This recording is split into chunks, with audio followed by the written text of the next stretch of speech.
The cold wind blew through the narrow streets of the city as the rain fell hard. People rushed to their homes, holding umbrellas or newspapers over their heads.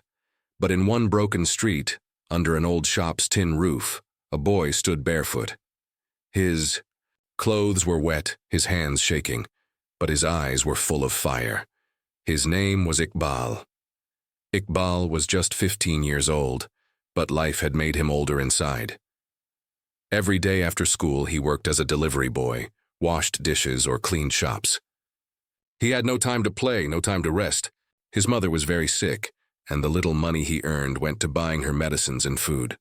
That night, Iqbal had only one thing in his school bag, a small roti wrapped in paper. It was supposed to be his dinner, but he didn't care. Was used to hunger. He only cared about his mother, who lay coughing back home. As Iqbal walked through the street, he noticed something strange near a pole. A wheelchair. Someone was sitting in it. An old man, soaked by the rain, motionless. People passed by him, looked, and walked on. No one cared. Iqbal stopped. His heart told him to go see. Slowly, he walked to the man. The man was shivering. His hands were cold. His beard was white, and his suit, though now wet and dirty, looked expensive. Iqbal spoke softly. "Uncle, are you okay?" The old man looked up slowly. His eyes were tired but deep, filled with something Iqbal couldn't understand. "Pain, maybe, or secrets, don't worry. I'll help you," Iqbal said. He pushed the wheelchair under the shop's roof to protect him from the rain. Then he took off his school bag, opened it, and took out the roti. It was dry, simple, but warm. "Here," he said, breaking the roti in half and giving a piece to the man. The man looked at it, then at Iqbal. His lips trembled. Maybe it had been a long time since someone gave him anything without asking for something in return. "I can't eat much," the man whispered. "But thank you." Iqbal smiled. "It's okay. I'm hungry too.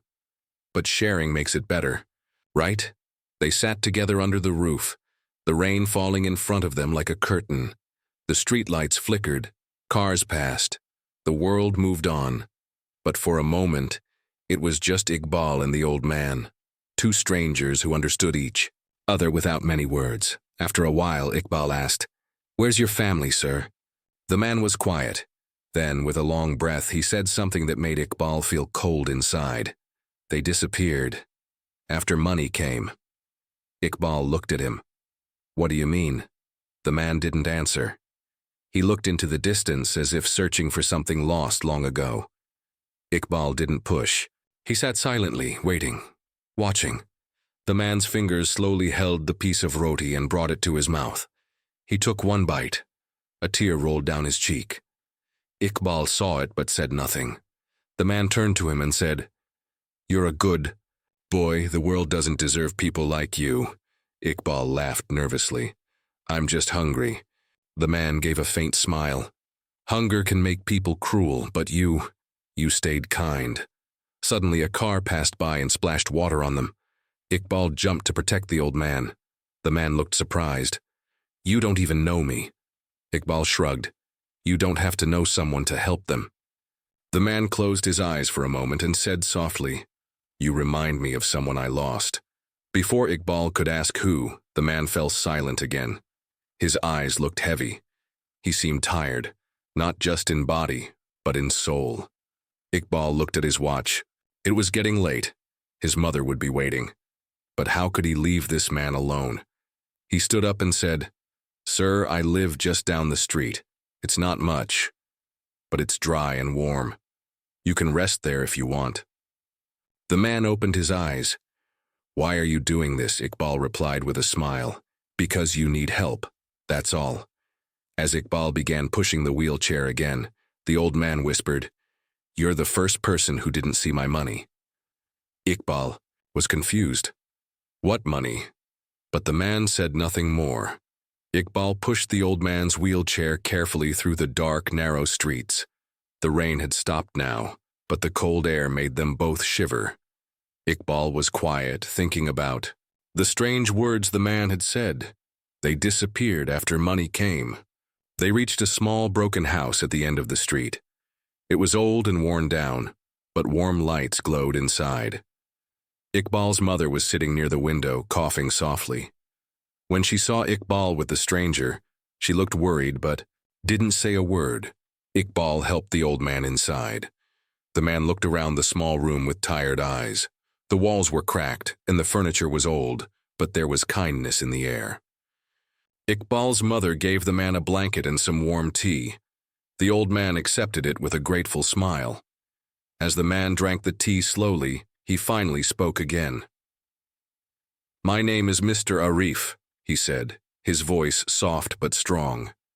"I was once a very rich man, a billionaire." Iqbal's eyes grew wide. He had heard about billionaires but never met one. "Then why are you here? Alone? In this place?" Mr. Arif looked down. "Because I lost everything. My family, my friends, everyone I trusted left me when the money disappeared." Iqbal was confused. "Money disappeared? How?" Mr. Arif sighed deeply. "I made bad choices.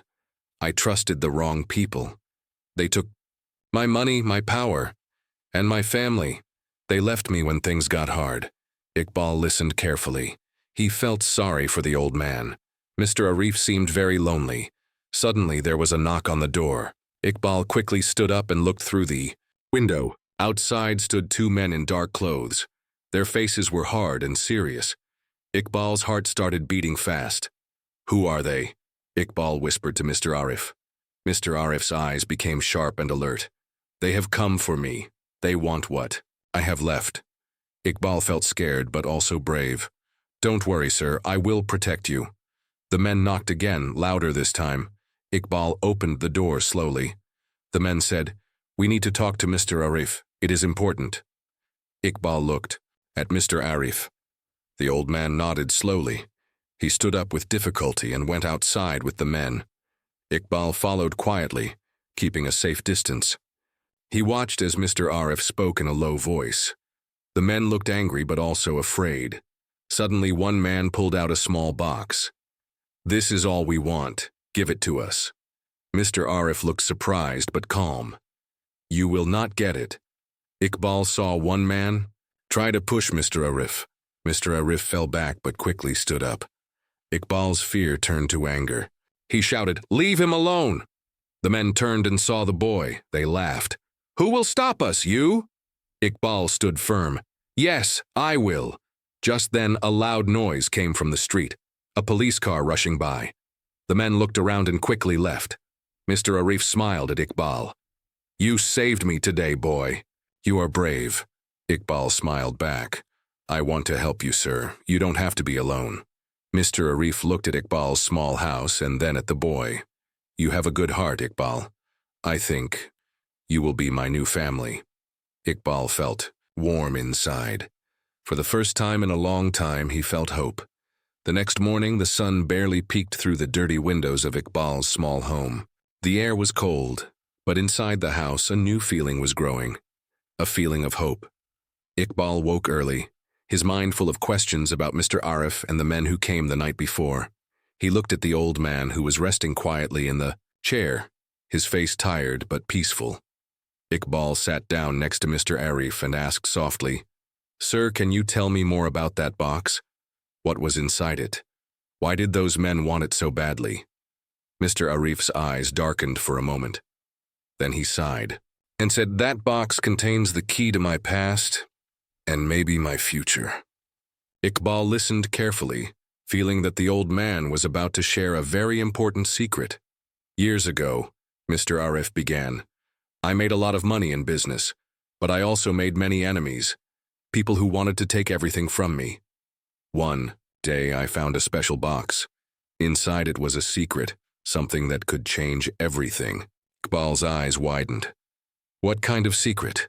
Mr. Arif looked around carefully, as if someone might be listening.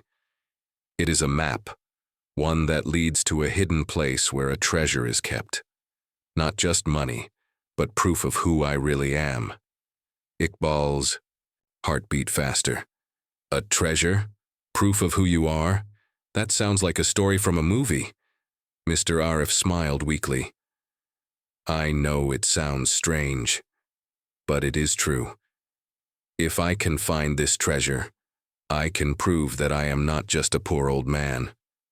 I can reclaim my name, my honor, and maybe my family. Iqbal felt a new sense of purpose. We will find it together, sir. I will help you. Mr. Arif nodded. Thank you, Iqbal, but be careful. The men who want the box are dangerous. They want the treasure for themselves. They will stop at nothing.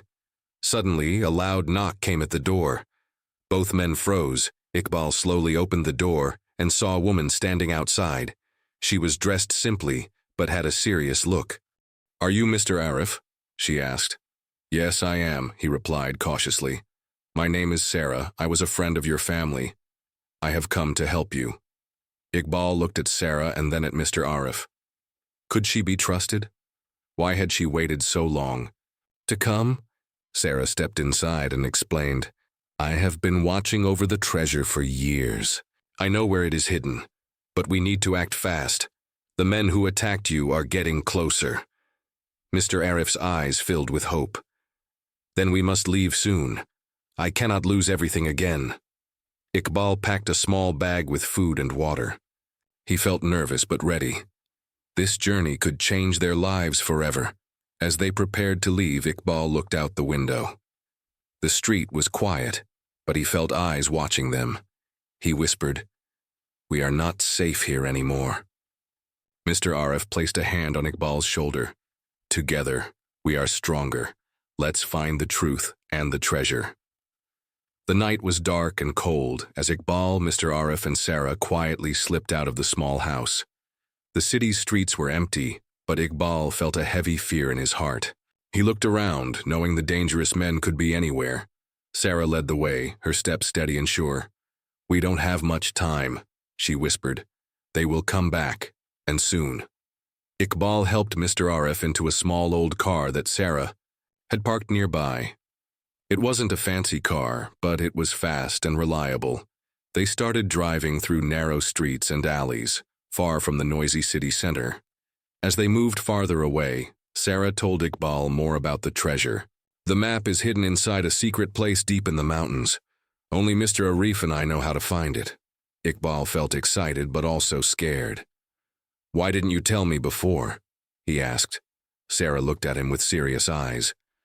Because this journey is dangerous. We needed to be sure we could trust you. Iqbal nodded, understanding the weight of her words. Suddenly, their car stopped. The road was blocked by a fallen tree. Sarah cursed quietly. They have blocked our way. Iqbal's heart raced. What do we do now? Sarah looked at Mr. Arif, who smiled weakly. We walk. The secret path starts just beyond this road.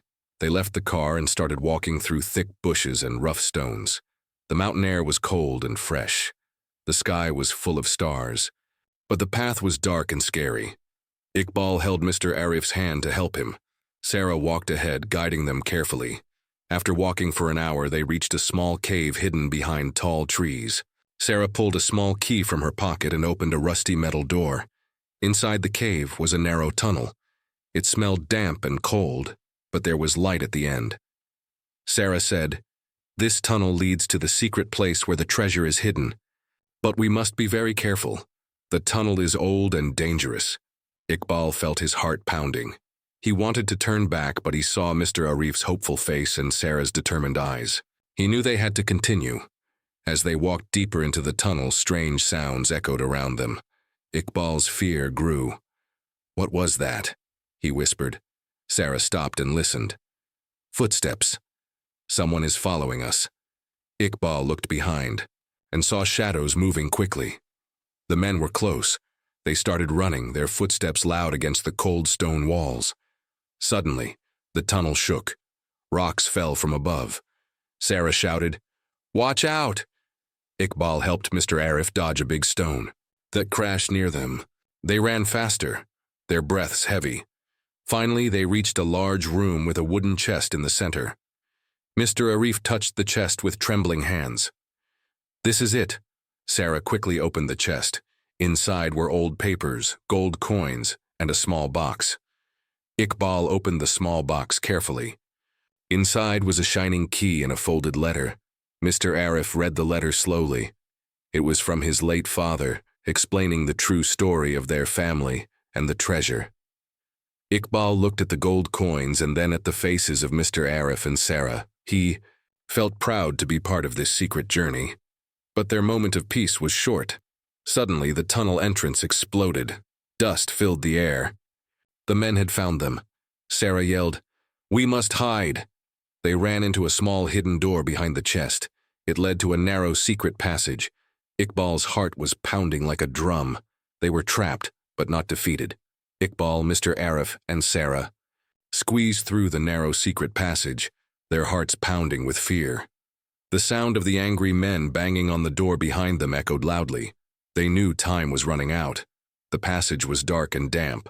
The walls were covered with moss, and water dripped slowly from the ceiling. Iqbal could feel the cold air on his skin, but he kept walking, holding Mr. Arif's hand tightly. After what felt like an hour, they came out into a small clearing hidden deep inside the mountain. The moonlight shone down softly, and the air smelled fresh and clean.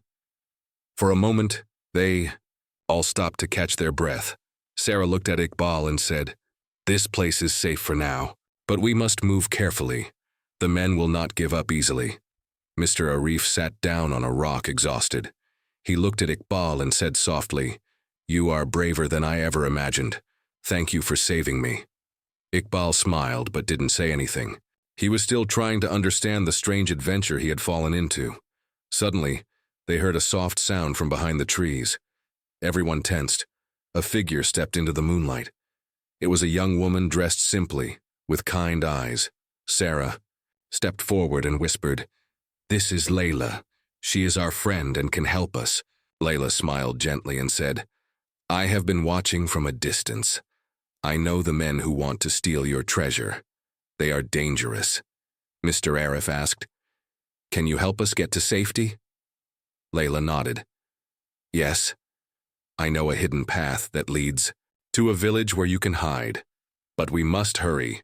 They followed Layla through thick forests and rocky hills.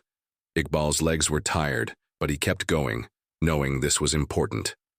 As they walked, Layla told them about the men chasing them. They are from a powerful group who want to control all the wealth in this region. They don't care who they hurt. Iqbal felt anger rise inside him. How could people be so cruel? But he knew they had to stay strong. After a long walk, they reached a small village. The people there welcomed them quietly, offering food and shelter. That night, Mr. Arif opened the letter he had found in the cave again. He read aloud, "Our family's fortune was hidden to protect it from those who wanted to steal it. Only the pure of heart can claim it." Iqbal listened carefully. He wondered what it meant to be pure of heart. Sarah said, "That is why we must be careful. The treasure is more than gold. It has power." Just then, there was a soft knock on the door. Everyone froze. Iqbal looked through a small window and saw a young boy standing outside. The boy smiled and said, "I want to help you." Iqbal opened the door and whispered, "Who are you?" The boy replied, "I am Sammy. I know about the men chasing you. I want to protect you." Iqbal and the others felt hope. Maybe they were not alone in this fight. The small village was quiet at night.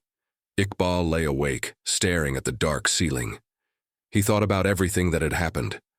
The treasure, the dangerous men, and the boy named Sami who wanted to help them. But something in Sami's smile didn't feel right. Early the next morning, Iqbal, Mr. Arif, Sarah, and Sami met in a small room at the back of the house where they were staying. Sami spoke quickly. "The men are coming. They have soldiers everywhere. We must leave before it is too late." Mr. Arif nodded. "What is the plan, Sami?" Sami looked nervous. "There is a secret road through the forest. It leads to the river. We can take a boat from there and escape to the city," Sarah said. "That sounds risky. The men might be waiting along the way." Sami smiled again, but this time, Iqbal felt cold inside. He watched Sami's eyes closely and noticed a flicker of something strange. Iqbal decided to trust his feelings. Later that day, while the others rested, he quietly followed Sammy outside the village. Sammy walked toward the edge of the village, but then stopped near a small hill. Suddenly, he pulled out a radio and spoke in a low voice. "They are here. Yes. The old man and the boy are safe. I will lead them right into your trap." Iqbal's heart sank. Sammy was not their friend. He was working with the men chasing them. Iqbal ran back to warn Mr. Arif and Sarah. "Sammy is a traitor. He is planning to bring the men here." Mr. Arif looked shocked but said, "We must act. Quickly. There is no time to lose." Sarah grabbed a bag with their few belongings. "We need a new plan, one that Sammy and the soldiers can't stop." That night they left the village quietly, taking a different path through the forest. Iqbal felt scared, but also determined. He knew they could not give up now. The forest was dark and full of strange sounds. Every step was heavy, but they kept moving. Suddenly, from the shadows, they heard voices. Sammy and the soldiers were close behind. Iqbal shouted, "This way," and led them toward a narrow cave he had noticed earlier. They slipped inside just before Sammy and the soldiers arrived. The cave was cold and damp, but it was safe for now. Inside the cave, Mr. Arif held Iqbal's hand and said, "You saved us today. Without you, we would have been caught." Iqbal smiled weakly. "We are not safe yet. We have to find the treasure and stop these men." Sarah looked at the old letter again. "The real treasure is not just money. It is a secret that will change everything." Iqbal's eyes grew wide. "What secret?" Sarah whispered. "That is the last part of the puzzle we need to solve." Outside, the sounds of the soldiers faded away for the moment, but deep inside, Iqbal knew the danger was not over. The cave was silent except for the soft dripping of water. Iqbal, Mr. Arif, and Sarah sat close together, trying to stay calm. Outside, they could hear the distant sounds of Sammy and the soldiers searching for them. Iqbal looked at Sarah. "What is this secret you said? What is the treasure really?" Sarah opened the old letter again. "The treasure is not only gold or jewels. It is a story about Mr. Arif's family. It tells why his family disappeared and why some people want to hurt him." Mr. Arif nodded slowly. "My family had a secret business, not just money, but a new invention that could help many people. But greedy men wanted to steal it. They took everything from us, including my wife." Iqbal's eyes widened. "So the treasure is the invention?" "Yes," said Sarah. "And this invention can change the world. But if it falls into the wrong hands, it can cause a lot of harm." Suddenly, the cave's entrance shook. Sammy and the soldiers found them. Iqbal stood up, his heart pounding. "We will not give up," he said bravely. Mr. Arif whispered, "Iqbal, take this." He handed him a small box. "Inside is the key to the invention. Protect it at all costs." Iqbal hid the box inside his jacket. The soldiers entered, their guns raised. But just as they were about to grab them, loud sirens sounded outside. Police. Cars arrived, surrounding the soldiers. Iqbal was confused. Then he saw a familiar face, Inspector Kamal, a kind man who had helped him once. Inspector Kamal shouted, "Stop! These men are criminals wanted for many crimes. You are under arrest." The soldiers dropped their weapons, surprised. Iqbal smiled and looked at Mr. Arif. "We are safe now." Later, at the police station, Mr. Arif thanked Inspector Kamal. "Without your help, we would have lost everything." Iqbal opened the box carefully. Inside was a small device, simple but powerful. Sarah said, "This invention can give clean water to many poor villages. It is a gift for the world." Mr. Arif smiled, proudly. "Thanks to Iqbal, this secret is safe and my family's dream will live on." Iqbal felt proud. He was just a poor boy, but now he had changed many lives. Days later, a new life began for Iqbal and his mother. Mr. Arif helped them with a new home and school for Iqbal. Iqbal looked at the sky and whispered, "Thank you, Noor. Thank you, life."